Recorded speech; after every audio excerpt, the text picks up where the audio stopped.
castigos y recompensas. Y esta vez nos toca atributos tácticos de Dios. Nosotros vimos el equilibrio al aplicar los atributos de bondad versus juicio. Cómo Dios encuentra un equilibrio perfecto al aplicar la bondad, que es Hesed en hebreo, y aplicar la disciplina o el juicio, que es Geburah. Y en esa perfecta aplicación de un estira y encoge, de un más menos, Dios encuentra un perfecto equilibrio, el cual se llama en hebreo Tiferet. Podemos decir que es la belleza para que lo podamos entender mejor. Si usted aplica correctamente el juicio o la disciplina con la bondad o el amor a su hijo, va a encontrar una belleza en la formación del carácter de su hijo. Es decir, la bondad y el juicio aplicados de forma directa. ¿Cómo es la bondad y el juicio aplicados de forma directa? Cuando su hijo se porta mal, en ese momento usted lo corrige. Cuando se porta bien, lo recompensa. Es una manera directa de aplicar estos atributos de bondad y juicio. Entonces hoy vamos a aprender otra cosa, cómo Dios los usa contracorriente, cómo a veces una bondad no es una bondad sino un juicio, o un juicio no es un juicio sino una bondad. Y ahorita lo vamos a ver. Se establece un equilibrio entre la bondad y el juicio que trae belleza a quien se le aplica, sea su hijo, sea su matrimonio, sea la iglesia. Cuando la bondad y el juicio se usan de forma directa, es fácil entender lo que está pasando, lo que está haciendo Dios. Es fácil usted poder ver lo que está sucediendo. Se puede ver fácilmente que el que se porta mal es castigado y que el que lo hace bien será recompensado. Un hermanito, una hermanita se aparta, se da para el trago, para la droga, cae preso, le va en desgracia. Y usted dice, claro, pues se ve claramente, se portó mal y Dios lo castigó. Pero ¿y cómo usted me explica entonces lo que sucede con Duque, Santos, Fidel Castro, Chávez, Nerón, el emperador, Maluma, Shakira y todos esos malvados que viven haciendo daño, los que venden droga y parece que les va bien? Entonces ve que hay veces que no es fácil explicar lo que está pasando. Cuando Dios o cuando usted castiga al que se porta mal y recompensa al que se porta bien es fácil, se puede ver. Pero en la práctica vemos que no siempre ocurre así, que en la vida práctica es mucho más complejo que eso, y es porque en el mundo evangélico no conocemos las maneras tácticas de Dios de aplicar el juicio y la bondad. Entonces esta conferencia o enseñanza es la aplicación indirecta de la bondad y el juicio, usándolos más bien de manera táctica o usando de manera táctica los atributos de Dios en el sistema de castigos y recompensa. Dios usa la bondad y el juicio de manera directa y activa para lograr la belleza y el equilibrio. Ahora vamos a ver cómo usa la bondad y el juicio de manera indirecta, de manera táctica, solapada, estratégica, porque el propósito no es el que ellas aparentan, sino que son un medio para otra cosa. Así como un padre amoroso puede parecer cruel cuando disciplina duramente a su hijo para inculcarle buenos valores, así también la bondad y el juicio de Dios usados de maneras tácticas a menudo no son lo que parece. Por ejemplo, si yo quiero que mi hijo, a quien amo, se esfuerce y se supere en la vida, puede que tenga que ser estricto y severo con él para enseñarle disciplina, para lograr que sea honesto, honrado, estudioso, trabajador. Entonces la severidad es táctica, o sea, es un medio a través del cual yo le entrego al niño otros beneficios que yo quiero que obtenga. En ese momento parece un juicio, pero mi intención intrínseca es la bondad, es darle una educación de calidad, es enseñarle buenos valores. En otro caso, puedo utilizar una estrategia de bondad, aunque mi intención sea hostil, punitiva. Es decir, realmente lo que yo quiero es castigar a la persona que supuestamente o con la que supuestamente estoy siendo bondadoso. Puedo atraer a un enemigo hacia una trampa mortal, invitándolo con una sonrisa, con un comportamiento amigable. La fachada exterior puede parecer un acto de bondad, la amistad, pero en el interior es punitivo, es correctivo. Como dijimos, la ilustración que más le gusta a usted, el yerno que le regala a la suegra, con la que no se lleva bien, en el cumpleaños una moto de alto cilindraje, o un tiquete para un viaje de vacaciones a la luna, que allá le venden el regreso, o le regalan una serpiente venenosa como mascota. ¿No debería sospechar la suegra que ese aparente bien es realmente un mal? ¿No debería sospechar ella? De los estafadores se dice aquí en Colombia, de eso bueno no dan tanto. Hay muchas ilustraciones en la Biblia de este principio. Hay muchas, vamos a ver solo algunas. Hay muchas. Por ejemplo, ¿sabe usted la historia de Débora y Sísara? una aparente recompensa, pero con fines punitivos. Bueno, en la época en que Débora era jueza de Israel, en el libro de Jueces, el relato de una batalla entre los cananeos e Israel. El rey Jabín envía a su general Sísara a la batalla. Sísara era un general cruel y de donde pasaba destruía. Y Jehová le da una victoria a Israel. Hace que el río se desborde, que atascan la rueda de los carros y Dios le da la victoria a Israel. Y en su escape el general Sísara sale huyendo y encuentra unas tiendas de campaña y llega a la casa de Jael. Jael era la mujer de Heber. Y allí vemos lo que ella hizo. Se lo voy a leer. Jueces 4:17. Y Sísara huyó a pie a la tienda de Jael, mujer de Heber Ceneo. Había paz entre Jabín, rey de Hazor, y la casa de Heber el Ceneo. Y saliendo Jael, la mujer, a recibir a Sísara, le dijo: ven, señor mío, ven, no tengas temor. Y vino a ella en la tienda, y ella le cubrió con una manta, es decir, le ayudó, lo escondió en la tienda y lo tapó con una manta. Dijo: no, esta mujer me está ayudando. Y él le dijo: te ruego me des de beber un poco de agua, pues tengo sed. Y ella abrió un odre de leche y le dio de beber y le volvió a cubrir. Y él le dijo: estate en la puerta de la tienda, y si alguien viniera y te preguntare diciendo: ¿hay aquí alguno?, tú responderás que no. Pero Jael, la mujer de Jabel, tomó una estaca de la tienda y poniendo un mazo en su mano, se le acercó calladamente y le metió la estaca por las sienes y la clavó en la tierra, pues él estaba cargado de sueño y cansado, y así murió. Y siguiendo Barak a Sísara, Jael salió a recibirlo y le dijo: ven y te mostraré al varón que tú buscas. Y él entró donde ella estaba, y aquí Sísara yacía muerto con la estaca en la sien. Y abatió Dios aquel día a Jabín, rey de Canaán, delante de los jueces de Israel. Fue la manera en que Dios usó a Jael, la esposa de Heber, para matar al enemigo de Israel, el general Sísara, que era un asesino tremendo. Pero lo que estamos aprendiendo es el principio. Cómo Dios no lo mató con un guerrero, a ese enemigo de Israel, no libró a Israel con otro guerrero más fuerte, con 4 o 5 hombres que mataran a espada al general Sísara, sino una mujer le brindó una aparente hospitalidad, una ayuda, lo iba a esconder, le brindó leche en vez de agua, es decir, él le pidió agua y él le dio leche, le dio algo mejor. Pero en el fondo ya que estaba pensando, meterle una estaca en la cabeza. El mismo principio se cumplió cuando David estaba huyendo del rey Saúl. David vivió en territorio filisteo, ¿se acuerda? Y peleó aparentemente a favor de los filisteos, bajo la protección del rey filisteo Aquis. Lo puede leer en 1 Samuel 27. David atacaba a los pueblos filisteos y traía el botín al rey Aquis. Y le decía que había atacado a los pueblos del sur de Israel. 1 Samuel 27. Aquis creía a David y decía: él se ha hecho abominable a su pueblo, es decir, Israel le tiene odio a David, y será para siempre mi siervo, es decir, siempre me va a servir. Cada botín que le llevaba David al rey Aquis aumentaba esa aparente bondad. David le llevaba ovejas, vacas, asnos, camellos, ropa, todo el botín se lo llevaba. Y el rey Aquis estaba contento, porque creía que David estaba atacando al pueblo judío, pero estaba atacando a los propios filisteos. Entonces parecía una recompensa, parecía una acción bondadosa de David, pero había una retribución de juicio para el pueblo filisteo. El mismo principio se aplica en el Salmo 73. En la primera parte el salmista explica que casi se aparta de la fe por no entender el sistema de castigos y recompensa de Dios, porque decía que no entendía por qué el malvado prosperaba. Dice así literalmente: casi se deslizan mis pies, casi resbalan mis pasos, porque no entendía la prosperidad del impío. Casi se aparta. Luego enumera todos los beneficios terrenales que tienen los malvados. Dice que les va bien. Eso está desde el versículo 4 al 12. Dice: ellos no padecen problemas, ellos les va bien, sus ojos les saltan de gordura, hacen y deshacen, incluso ofenden a Dios y no les pasa nada. Y ya en el versículo 13 al 14, el salmista comenta lo inútil que parece ser esforzarse para ser justo. Dice: ¿para qué voy a ser justo si mira a los impíos que le va bien?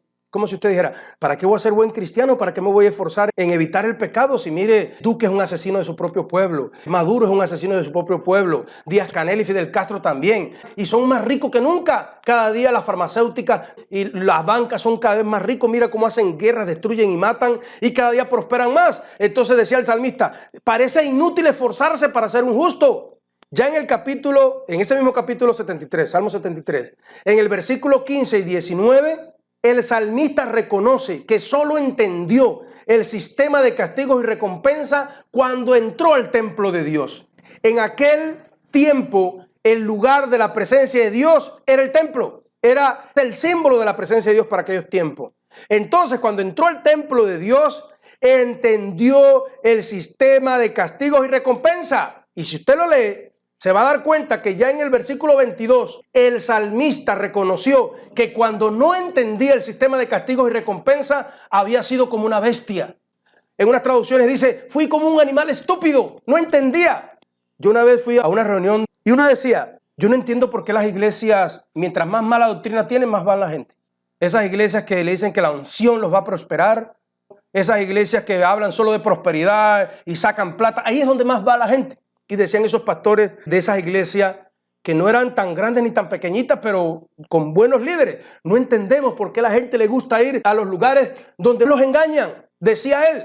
Y entonces yo en ese momento no entendía. Pero años después, cuando encontré este versículo, dije, caramba, estábamos en una reunión de animales, estábamos en una reunión de bestias, no entendíamos. Entonces, no entender el sistema de castigo y recompensa es funcionar en el mundo espiritual como una bestia, dice el salmista. No me echa la culpa a mí. Entonces, en el versículo 18 y 20, el salmista habla de los peligros en los que se encuentran los ricos, los poderosos y los impíos de este mundo. Salmo 73, versículos 18 y 20. Los has puesto en deslizamiento, en lugar de peligro. Es decir, dice que están en un grave peligro. Bueno, después que habla del peligro que se encuentran los ricos, los impíos de este mundo, habla de la inmensa ventaja, de la inmensa bendición que tenemos los creyentes, aunque parezcamos perseguidos, pobres o no tan ricos como esas grandes élites mundial, magnates, malvados, artistas famosos. La ventaja que tenemos sobre los malvados al tener en nuestra vida al todopoderoso Dios. Este Salmo 73, esto nos da una nueva perspectiva para entender lo que ocurre en el mundo. Yo no quiero la riqueza que tuvo Chávez ahora, al entender el Salmo 73, ni a la que tiene Díaz-Canel, ni a la que tiene Duques. No, yo no la deseo porque están en un lugar de peligro. Y ahorita vamos a ver por qué. Les recomiendo leer el Salmo 73 en varias traducciones. Nos da una nueva perspectiva para entender. Ya no juzgaremos a Dios por lo que vemos en el mundo hoy.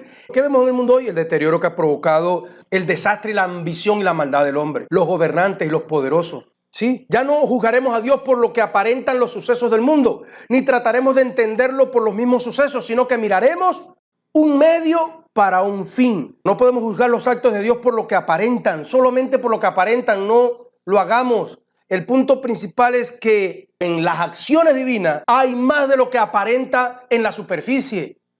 Por la historia sabemos cómo vivieron en la riqueza, en la abundancia, en el poder, el reconocimiento, la fama, los faraones, los emperadores y sus círculos de poder.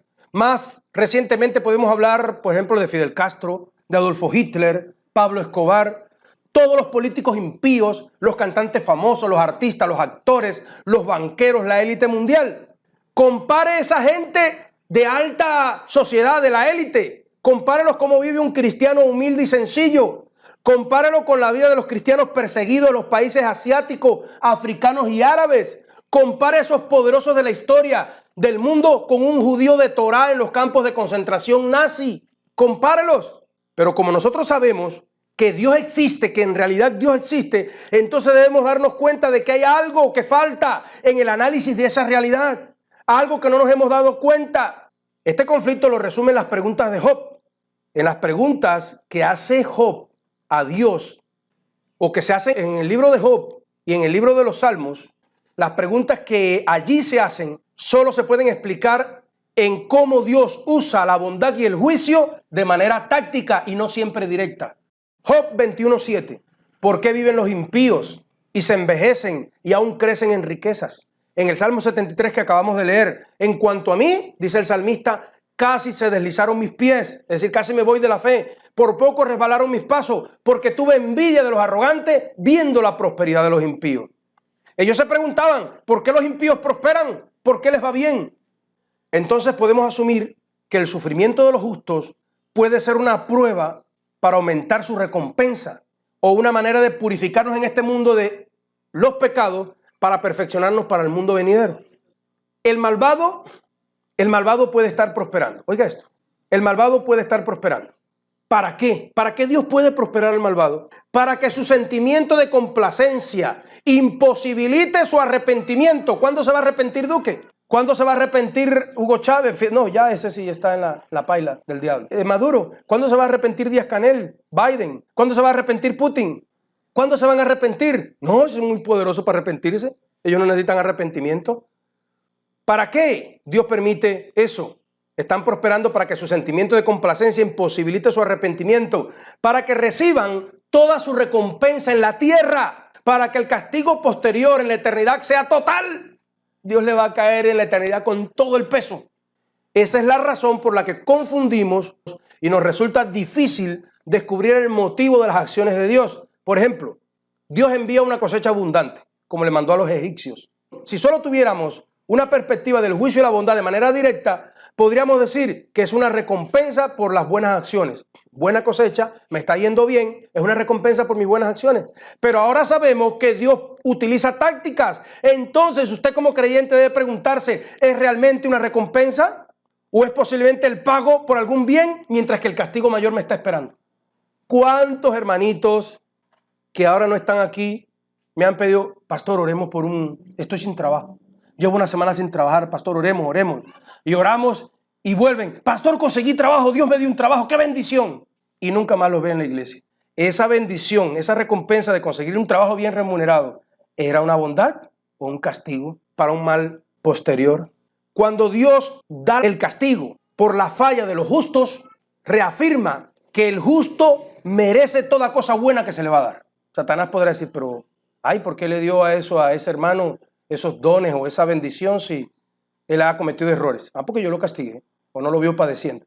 Entonces lo que tiene se lo merece porque ya pagó por lo mal hecho. Pues si el justo va a la eternidad sin ser corregido, el maligno, el diablo podría decir, pero si él también tiene cosas malas, ¿cómo es que va a la eternidad? Yo debería ir a la eternidad, diría el diablo. Yo tengo cosas malas, él tiene cosas malas, yo no voy a la eternidad, él sí. El maligno, los demonios, los impíos, al ser echado al infierno podrían decir, todos tenemos errores, todos tenemos cosas malas porque ellos sí van y nosotros no. Dirán el diablo, los demonios, ¿por qué a los justos sí les darán el cielo y a nosotros no si ellos tienen cosas malas iguales que nosotros? Dios les podrá decir, sí, pero ellos pagaron en la tierra por la mayor parte de sus maldades. El resto la pagó mío.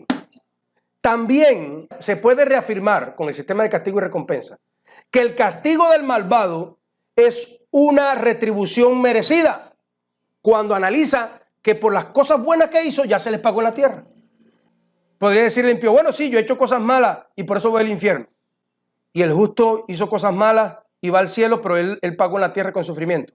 Pero yo también hice cosas buenas, podría decir el injusto. Podría decir el malvado, yo he hecho cosas buenas. ¿Cómo es que Dios le hace ver que sí tiene bien merecido la retribución de una eternidad? El infierno.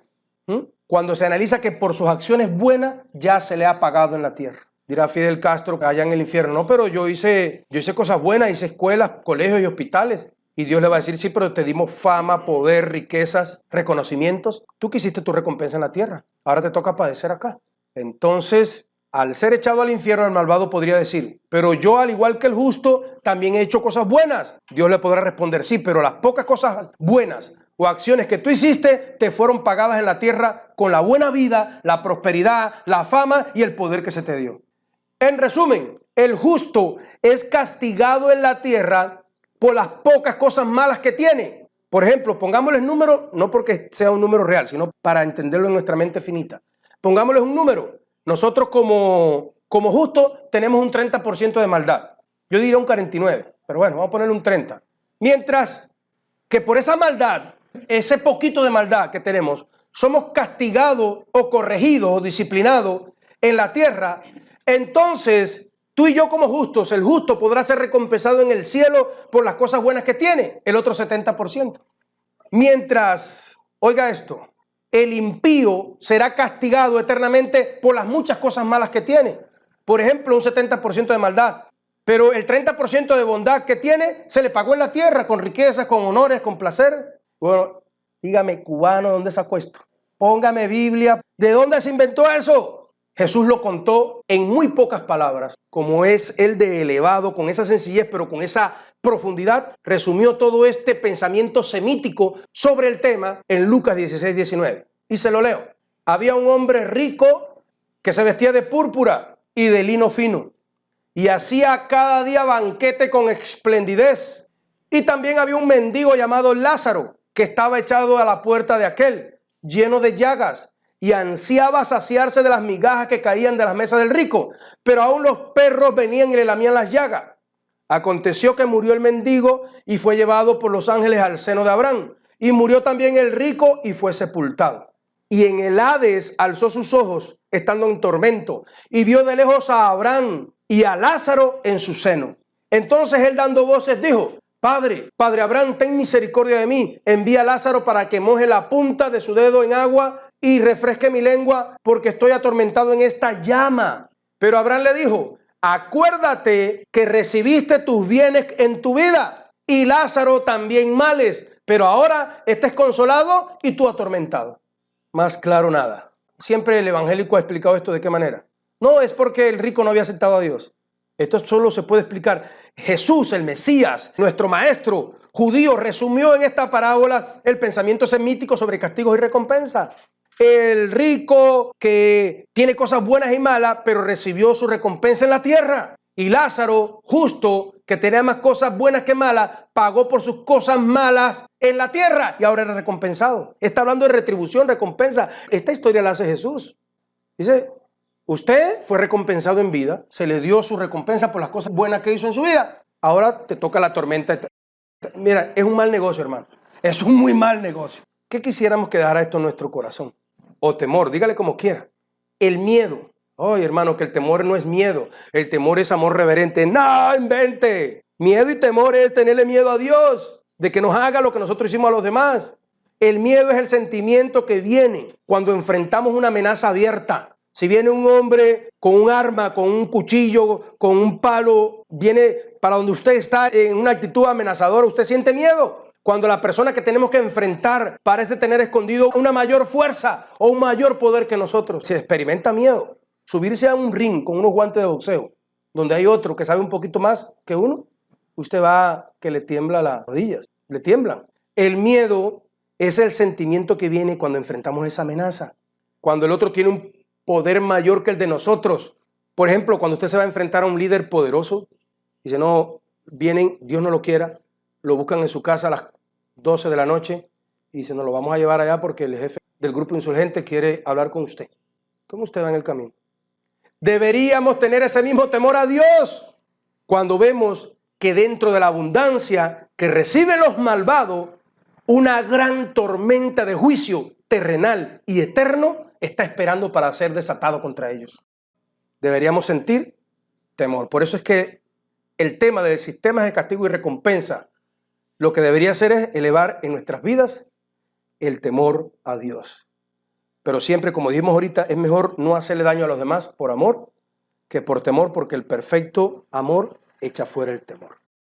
Debemos saber cómo Dios castiga y recompensa. ¿Qué le gusta a Dios? ¿Qué le disgusta? Las mamás de antes decían al hijo o a la hija: no llegues tarde, que tu papá se molesta. Tú sabes qué cosas no les gustan a tu papá, no la haga. Hoy no. La gente está siendo azotada día a día porque no tienen conocimiento de Dios. No conocen qué le gusta y qué le disgusta a Dios, al Todopoderoso.